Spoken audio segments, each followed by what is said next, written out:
ওর বান্ধবীরা আমাকে একে একে অনেক প্রশ্ন করতে থাকে, কিন্তু আমি বুঝে উঠতে পারি না আমি কার প্রশ্নের উত্তর দেব।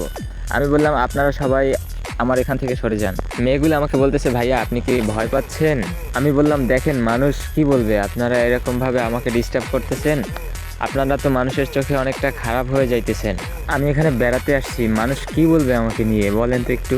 তারা কেউই আমার কথার কোনো তোয়াক্কা না করে তাদের কথা মতো তারা চলতেই আছে, কিন্তু আমাকে কোনো গুরুত্বই দিল না। আমি চুপচাপ সেগুলো সহ্য করলাম এবং কথা না বলে থাকার চেষ্টা করলাম।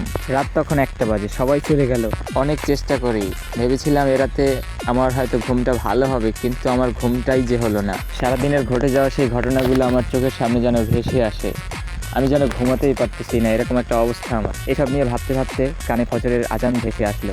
আমি কখনো ভাবতেই পারছি না আমি কাউকে নিয়ে এতটা ভাবতে পারি। নিজেকে ফ্রেশ করে চলে গেলাম ফজরের নামাজ পড়তে। নামাজ শেষ করে বাসায় এসে কিছুক্ষণ বসি, হঠাৎ করে দরজায় কে যেন টোকা দিচ্ছে। দরজাটা খুললাম, দরজা খোলার সাথে সাথে দেখি সেই মেয়ে।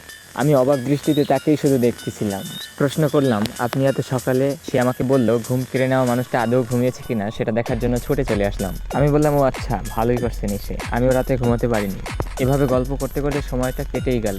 ঘরের ভিতর থেকে সে আমার জন্য নাস্তা তৈরি করে নিয়ে আসলো। আমি জানতাম না সে তৈরি করছে, আমি বুঝতে পারছিলাম যে আমার চাচি হয়তো তৈরি করে তার কাছে দিছিল যে তুই নিয়ে তারে দে। যাই হোক, আমার ভুল বোঝাবুঝিটা পরে সংশোধন হয়েছিল। তার সামনে কিছুক্ষণ মুচকি মুচকি হাসলেও ভিতরে ভিতরে আমি জ্বলে পড়ে ছারখার হয়ে যাচ্ছি। কেননা আমি ভাবছিলাম যে সে হয়তো আমার একদিনের পরিচিত কেউ একজন হবে, কিন্তু সে আমার অনেক দিনের পরিচিত হবে সেটা আমি কখনোই বুঝতে পারিনি। কিছুক্ষণ বাদেই চাচি আমার ডাক দিয়ে বলল, আরিফ রেডি হয় না, আমরা এখনই বের হব। আমি লক্ষ্য করি এই কথাটা শুনে সুমাইয়ার যেন মনটা অনেকটা খারাপ হয়ে গেল।